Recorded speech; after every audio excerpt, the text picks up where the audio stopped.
Hello বন্ধুরা, আবার একটা নতুন ব্লগে স্বাগতম। আর আজকে একটা ফ্রি পার্ক নিয়ে চলে এসেছি, খুব সুন্দর পার্ক। আর এটা এসেছি পুরো গঙ্গার পাড় ঘেঁষে আমি একটা জায়গাতে।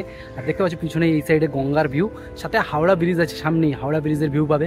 আর যে পার্কটা এসেছি সেই পার্কের নাম তোমরা অলরেডি দেখতে পেয়েছো থাম্বনেল এবং টাইটেলে দেখতে পেয়েছো। আমি চলে এসেছি আজকে মিলেনিয়াম পার্ক। তোমরা কীভাবে আসবে, কী করে আসবে, আর মিলেনিয়াম পার্ক আসলে কয়েকটা জিনিস মিস করা যাবে না, সেগুলো তোমাদেরকে বলে রাখি আজকেরকার। আর মিলেনিয়াম পার্কের কোনো টিকিট প্রাইস নেই, পুরো ফ্রি পার্ক। আর ফ্রি পার্কে ঢুকে এত কিছু পাবো সেটাই ভাবতে পারিনি। খুব সুন্দর সুন্দর জায়গা আছে, ঘুরে ঘুরে তোমাদেরকে দেখা। আর দেখতে থাকো আমার ব্লগটা। সে ছবি তুলতে ভীষণ ভালোবাসো তাদের জন্য এই পার্কটা একটা সুন্দর পার্ক হতে চলেছে, কারণ এর ভিতরে ছবি তোলার অঢেল জায়গা। মানে এদিকে দেখতে হবে হাওড়া ব্রিজ, এদিকে দেখতে পাচ্ছ হুগলি ব্রিজ, মাঝখানে হচ্ছে মিলেনিয়াম পার্ক। আর অসাধারণ একটা পার্ক, মানে লাইফে যতগুলো পার্ক আছে, যদি ইকো পার্কও বলো না, ইকো পার্কের কাছে ফিকা হয়ে যাবে, মানে ফ্রি পার্ক হিসাবে এত সুন্দর। আর ছবি তোলার জন্য অনেক অনেক জায়গা আছে।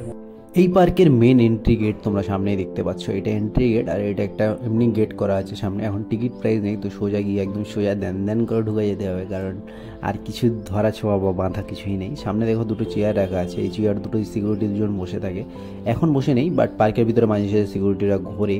আর কাপেল বেস ডেস্টিনেশন, এখানে তোমরা অনুষ্ঠান বা প্রোগ্রাম করতে পারো, অনেক ভালো ভালো প্রোগ্রাম এখানে করতে পারো চেয়ার নিয়ে বসিয়ে।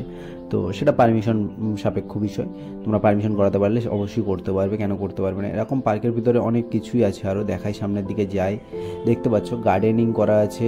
আর এই দিকে যে এটা আছে না, এই দোলনা টোল্লা অনেক কিছু ছিল, সেগুলো আস্তে আস্তে বন্ধ হয়ে গেছে। ব্রেক ড্যান্স এগুলো লকডাউনের আগে নাকি চলতো শুনেছি, কিন্তু তারপর আর চলেনি। আমি ছোটোবেলায় একবার, মানে ছোটোবেলায় বলতে কয়েক বছর আগে একবার, এখানে আমার একটা আঙ্কেলের বাড়ি, সেখানে এসেছিলাম। তো সেখানে সেম একদম তখন সব কিছু চালু ছিল, মানে তখন ফ্যামিলির সঙ্গে গেছিলাম, তখন সব কিছু চালু ছিল। এখন সেগুলো চালু নেই, অফ হয়ে গেছে। তো এই জায়গাটাও আরও সুন্দর করে তুলতো যদি এগুলো চলতো। আর এই সাইডটাতে দেখো সব কাপেল বসে রয়েছে, ট্রেনরা যাচ্ছে। ট্রেন একদম ট্রেন স্টেশন গা ঘেঁষেই train station, millennium park train স্টেশনে নেবে তুমি এই পার্কটা ঘুরতে পারো। আর তাছাড়া যারা গাড়িতে আসতে যাও তাদেরকে বলি বাবুঘাটে এসে নামতে হবে, নেবে হেঁটে একটুখানি মিলেনিয়াম পার্ক আসতে হবে। ওখান থেকে বাবুঘাট থেকে 500 মিটার সামনের দিকে আসলেই হয়ে যাবে, মানে হাওড়ার দিকে। আর হাওড়াগামী বাস তোমরা পেয়ে যাবে এসপ্ল্যানেড থেকে। তো এসপ্ল্যানেড এসে ওখান থেকে যে কোনো গাড়ি ধরলেই হয়ে যাবে। জাস্ট তোমরা বেশিক্ষণের পথ নয়, হেঁটে ঘুরে পার্কটা দেখতে পারো। আর যারা পার্সোনাল গাড়ি নিয়ে আসছো তাদের জন্য বলি বাইক পার্কিং, গাড়ি পার্কিং সব কিছুই পার্কের সামনেই করা আছে, তোমরা পার্কিং করে ঘুরতে পারো। আর এই দিকে দেখো অঢেল কাপেলরা বসে আছে, অঢেল মানে অগণিত কাপেলরা সব বসে আছে। আর এটা কাপেল বেস মেনলি ডেস্টিনেশন। তাছাড়াও ওই দিকে গঙ্গার পাড়ের দিকে তোমাদেরকে নিয়ে যাবো, দাঁড়াও। গঙ্গার পাড়ের দিকে নিয়ে গিয়ে গঙ্গার পাড়ের ভিউটা তোমাদেরকে দেখাই, না হলে তোমরা তো সেই মেন ভিউটাই মিস করে যাচ্ছ। আমি মেনলি পার্কের ভিতরটাই তোমাদের দেখালাম, গঙ্গার পাড়ে গিয়ে দাঁড়িয়ে যে ছবি তুলছে সবাই, বেশি মানুষ আছে সেই ধারটায় তোমাদেরকে দেখালাম কম। এখানে যেটা পাবে সেটা হচ্ছে কলকাতা হেরিটেজ ক্রুজ। সেটা চালু হয় সন্ধ্যা 5:30টার দিকে। 5:30টার দিকে হেরিটেজ ক্রুজে চেপে ঘুরে একেবারে বাড়ি যেতে পারে। খুব সুন্দর একটা প্যাকেজ সারা দিনের ঘোরার জন্য। আর মিলেনিয়াম পার্কটা তো মানে একটা খুব সুন্দর মনোরম পরিবেশের মধ্যে পার্কটা আছে। তো এত সুন্দর পার্ক মনে হয় তোমাকে বললাম তো ইকো পার্ক ছাড়া, মানে ইকো পার্কও এর কাছে ফিকা হয়ে যাবে, এত সুন্দর পার্ক। কারণ সামনে রিয়েল মানে অরিজিনাল নৌকা বোর্ড।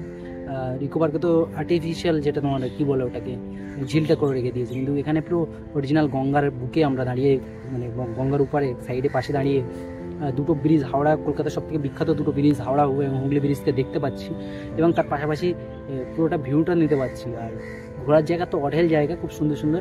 কোনো রাইড নেই, এটা বলবো, এর ভিতরে কোনো রাইড নেই, কারণ প্রবেশ মূল্যও নেই, তোমরা বুঝতে পারছো।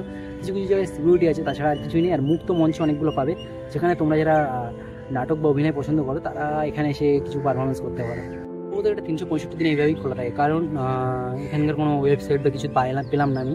তো 365 দিন এইভাবেই খোলা থাকে। আগে এখানকার টিকিট প্রাইস ছিল, এখন টিকিট প্রাইস তুলে দিয়েছে।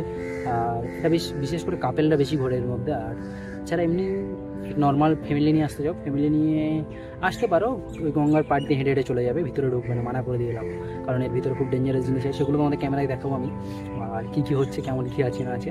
তো ফ্যামিলি নিয়ে আসার একটু অ্যাভয়েড করে যাও। গার্লফ্রেন্ড বা বন্ধুবান্ধব একসঙ্গে এসো, ঠিক আছে, পার্কটার জন্য তার জন্য ঠিক আছে। আমি একা চলে এসেছি। আর আমি এসেছিলাম অ্যাকচুয়ালি ক্রুজ চাপতে।